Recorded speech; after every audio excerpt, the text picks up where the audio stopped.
Hello students, welcome. The next part of class 12 poetry first lesson, character of A happy life. हम लोग आज character of A happy life के next stanza के विषय में पढ़ेंगे। लास्ट दो स्टेंजा आपके टोटल पोएट्री के बचे पढ़ा दिए जाएंगे। तो आइए जानते हैं सबसे पहले इसकी वर्ड मीनिंग, फिर इसके बाद हिंदी अनुवाद इसका जानेंगे और फिर इसके बाद इसके रेफरेंस, कॉन्टेक्स्ट और एक्सप्लेनेशन की चर्चा करेंगे। ठीक है, तो आइए चलते हैं। लिखा हुआ है who God doth late and early pray. ठीक है, हु मीन्स जो, गॉड मीन्स ईश्वर की, डोथ मीन्स करता है, लेट मीन्स देर से, एंड अर्ली या सुबह, प्रे मीन्स प्रार्थना। ठीक है, more of his grace, grace का तात्पर्य दया या कृपा से होता है, देन गिफ्ट टू लेंड, और गिफ्ट मीन्स होता है उपहार, आप सभी जानते होंगे। टू लेंड, टू लेंड का तात्पर्य किससे होता है? अनुदान या ऋण लेने से होता है। ठीक है, अनुदान या ऋण लेने से होता है। तो पहला वर्ड है आपका क्या? ग्रेस। ग्रेस मीन्स होता है दया या कृपा। मर्सी जिसको कहते हैं, सिंपैथी कहते हैं। ठीक है, फिर उसके बाद टू लेंड का तात्पर्य अनुदान से होता है यानी ऋण लेने से। टू बेस्टो जिसको कहते हैं। ठीक है, फिर इसके बाद आपकी अगली पंक्ति है who entertains the harmless day. तो इंटरटेन्स का मतलब होता है स्पेंड्स, बिताता है या स्वागत करता है। ठीक है, स्पेंड्स आर वेलकम्स। ठीक है ना। द हार्मलेस, हार्मलेस का मतलब होता है हानि रहित यानी बिना हानि वाला, विदाउट एनी लॉस यानी बिना हानि वाले अर्थात हानि रहित। डे मीन्स दिन। With A well chosen book, well means होता है अच्छा, आप सभी जानते हैं। चूजन मीन्स चुना हुआ, बुक मीन्स किताब, आर या फ्रेंड्स या मित्रों के साथ। ठीक है, तो इसमें से ये टोटल आपके दो चार ही वर्ड हैं जो आपको नहीं पता होंगे, लगभग और सब पता होंगे। तो ये हो गई इसकी वर्ड मीनिंग। आइए इसका हिंदी अनुवाद अध्ययन करते हैं, ध्यान से देखिएगा। तो चूंकि character of A happy life का ये अगला स्टेंजा है, तो हम इसका पंक्तिबद्ध हिंदी अनुवाद जानेंगे अब। ठीक है, हु गॉड यानी एक वास्तविक प्रसन्नचित्त व्यक्ति के चरित्र को व्यक्त करते हुए सर हेनरी वुटन जी कह रहे हैं कि हु मीन्स जो, गॉड मीन्स ईश्वर की, डेथ मीन्स करता है, लेट मीन्स शाम को, एंड अर्ली मीन्स सुबह, प्रे मीन्स प्रार्थना।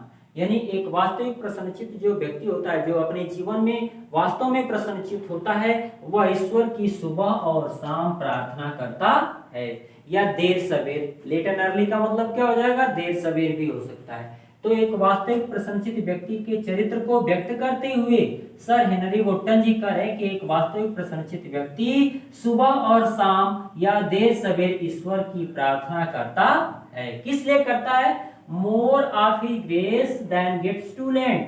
कह रहा है कि मोर मीन्स अधिक, ऑफ ही ग्रेस मीन्स उनकी कृपा प्राप्ति के लिए, यानी कह रहा है कि देन गिफ्ट्स टू लैंड यानी कोई अनुदान के रूप में उपहार लेने की अपेक्षा, देन डिग्री का प्रयोग है आपका, यानी किसी अनुदान को लेने की अपेक्षा, उपहार के रूप में अनुदान लेने की अपेक्षा वह ईश्वर की कृपा के लिए या दया के लिए वह व्यक्ति सुबह और शाम उस ईश्वर की प्रार्थना करता है। किस लिए? किसी उपहार के लिए नहीं, बल्कि किस लिए? ग्रेस, उनकी दया या कृपा के लिए। ठीक है, तो उसी को कह रहा है कि एक वास्तविक प्रसन्नचित्त व्यक्ति सुबह और शाम ईश्वर की प्रार्थना करता है, उनसे अनुदान प्राप्त करने के लिए नहीं, बल्कि उनकी दया या कृपा प्राप्ति के लिए। ठीक है, हु मीन्स जो, इंटरटेन्स मीन्स बिताता है, द हार्मलेस डे मीन्स हानि रहित दिन यानी बिना हानि वाला। वास्तविक प्रसन्नचित्त जो व्यक्ति होता है वह बिना हानि के दिन व्यतीत करता है। तो उसी को कह रहा है कि हु मीन्स जो, इंटरटेन्स मीन्स बिताता है, द हार्मलेस डे मीन्स हानि रहित दिन। यानी एक वास्तविक प्रसन्नचित्त व्यक्ति हानि रहित दिन बिताता है, अर्थात तो बिना हानि का दिन व्यतीत करता है। किसके साथ? With A well chosen book. With means साथ में, वेल चूजन मीन्स अच्छी चुनी हुई, बुक मीन्स किताबों की, बुक्स भी कर सकते हैं। ठीक है, यानी वह अच्छी चुनी हुई किताबों के साथ, आर फ्रेंड्स या मित्रों के साथ, यानी वह अच्छी चुनी हुई किताबों या मित्रों के साथ एक हानि रहित दिन व्यतीत करता है या बिना हानि वाला दिन।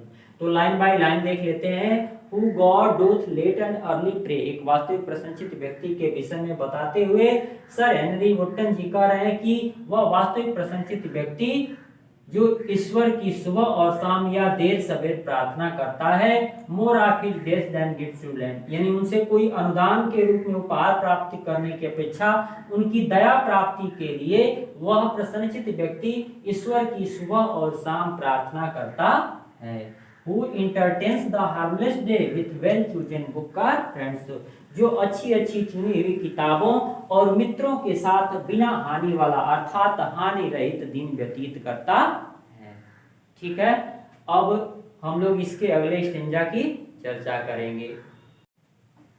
ये है आपका last stanza of the poetry character of A happy life. ठीक है, तो इसकी वर्ड में ही हम लोग देख लेते हैं। सर्विल बैंड्स, ऊपर वाले लास्ट शब्द है आपके। सर्विल बैंड्स का मतलब सेवा के बंधन होते हैं, यानी स्लेवरी वर्क्स, गुलामी या सेवा के कार्य होते हैं जो। ठीक है, आप होप टू राइज, यहाँ लिखा गया होप टू राइज, यानी विकास की आशा या ऊपर उठने की आशा। ठीक है, expect to develop, fear to fall, नीचे गिरने का भय यानी पतन का भय, afraid of decline.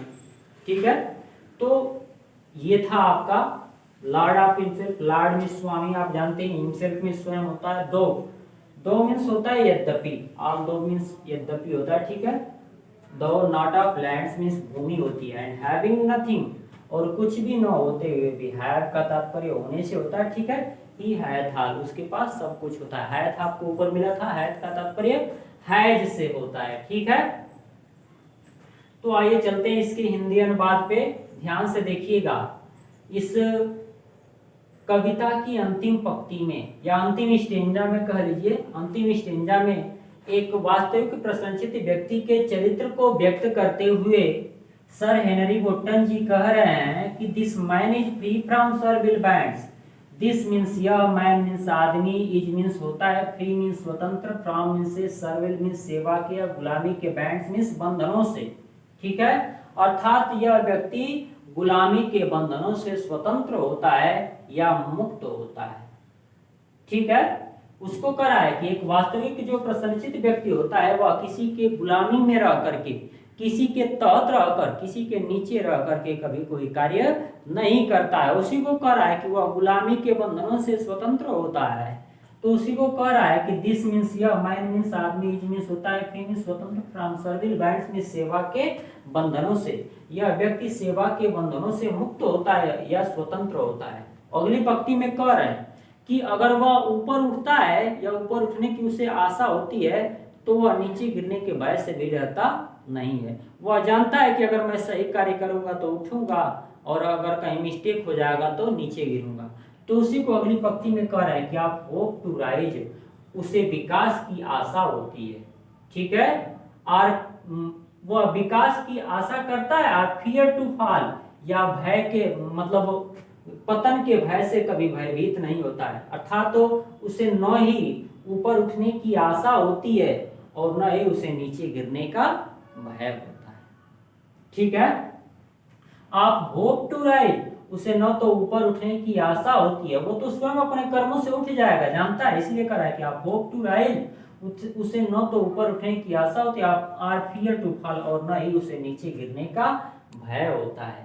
Lord of himself, Lord में स्वामी होता है, ऑफ हिमसेल्फ मीन्स स्वयं का, वह स्वयं का स्वामी या मालिक होता है, यानी अपने ज्ञानेंद्रियों का मालिक होता है। उसी को कह रहा है कि लॉर्ड मीन्स स्वामी या मालिक होता है, ऑफ हिमसेल्फ मीन्स स्वयं का, यानी एक वास्तविक प्रसन्नचित्त व्यक्ति स्वयं का स्वामी या मालिक होता है। दो नॉट ऑफ लैंड्स, दो मीन्स यद्यपि, नॉट मीन्स नहीं, ऑफ लैंड्स मीन्स भूमि का मालिक नहीं होता। ये नहीं है कि वो भूमि का मालिक नहीं होता है, भले ही उसके पास भूमि हो, लेकिन कह रहा है कि लॉर्ड ऑफ हिमसेल्फ, वो स्वयं का स्वामी या मालिक होता है। दो नॉट ऑफ लैंड्स, किसी भूमि का मालिक नहीं होता है। एंड हैविंग नथिंग, एंड और हैविंग नथिंग मीन्स कुछ भी न होते हुए। हैविंग का मतलब हैव से तात्पर्य होता है, जैसे आई है पेन कहते हैं ना आप, उसी तरह से। एंड और हैविंग नथिंग मीन्स, नथिंग का मतलब कुछ भी नहीं, और हैविंग का मतलब होते हुए। एंड हैविंग नथिंग, और उसके पास कुछ भी न होते हुए भी, ही हैथ ऑल, उसके पास सब कुछ होता है। ही मीन्स वो हैथ मीन्स रखता है, आर मीन्स सब कुछ, यानी उसके पास कुछ भी न होते हुए भी सब कुछ होता है। ठीक है, ही मीन्स वह हैविंग नथिंग मीन्स कुछ भी न होते हुए भी, यानी उसके पास भूमि न होते हुए भी वो अपने ज्ञानेंद्रियों का मालिक है, तो उसके पास सब कुछ है। उसी को कह रहा है हैविंग नथिंग, उसके पास कुछ भी न होते हुए भी है थाल, वह सब कुछ रखता है या उसके पास सब कुछ होता है। फिर से देख लेते हैं, एक वास्तविक प्रशंसित व्यक्ति के चरित्र को व्यक्त करते हुए सर हेनरी होटन जी कह रहे हैं कि this man is free from servile bands, यह व्यक्ति गुलामी, दास्ता या सेवा के बंधनों से स्वतंत्र होता है या मुक्त होता है। आप होप टू राइज, न ही उसे ऊपर उठने की आशा होती है, और फियर टू फॉल, और न ही उसे नीचे गिरने का भय होता है। वो जानता है कि अपने कर्मों से ही वह ऊपर उठेगा। लॉर्ड ऑफ हिमसेल्फ, वह स्वयं का मालिक या स्वामी होता है। दाउ नॉट ऑफ लैंड्स, वह यद्यपि किसी भूमि का मालिक नहीं होता है। एंड हैविंग नथिंग, ही है थाल, और उसके पास कुछ भी न होते हुए भी सब कुछ होता है। In the last lines of last stanza there is a simple use of oxymoron. यहाँ पे आपका ऑक्सीमोरन यानी विरोधाभास अलंकार का प्रयोग है। विरोधाभास अलंकार में put in this figure of speech two opposite qualities push together. ठीक है, यानी इसमें दो विरोधी गुणों को क्या किया जाता है, साथ साथ रखा जाता है। जैसे कहते हैं लाइफ इज बिटर स्वीट, जीवन क्या है, लाइफ इज बिटर स्वीट, यानी जीवन तिछड़ मीठा है।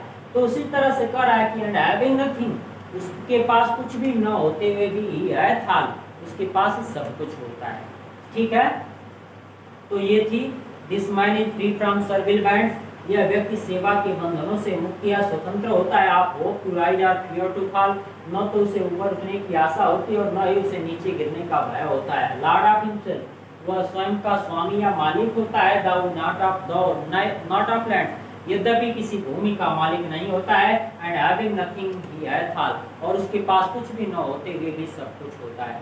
ठीक है, यहाँ पे विरोधाभास अलंकार का प्रयोग है क्योंकि विरोधाभास की स्थितियां व्यक्त की गई। ठीक है, तो ये थी आपकी संपूर्ण जो है लेसन फर्स्ट की पोएट्री। अब जो भी आपको मैंने पार्ट पढ़ा है, जो शेष बचे हुए हैं, अब हम लोग इसके रेफरेंस, कॉन्टेक्स्ट और एक्सप्लेनेशन की चर्चा नेक्स्ट पार्ट में करेंगे। तब तक इसके हिंदी अनुवाद का और वर्ड मीनिंग का अच्छे से अध्ययन कर लीजिए ताकि आपको रेफरेंस, कॉन्टेक्स्ट और एक्सप्लेनेशन करने में कोई दिक्कत या परेशानी न हो।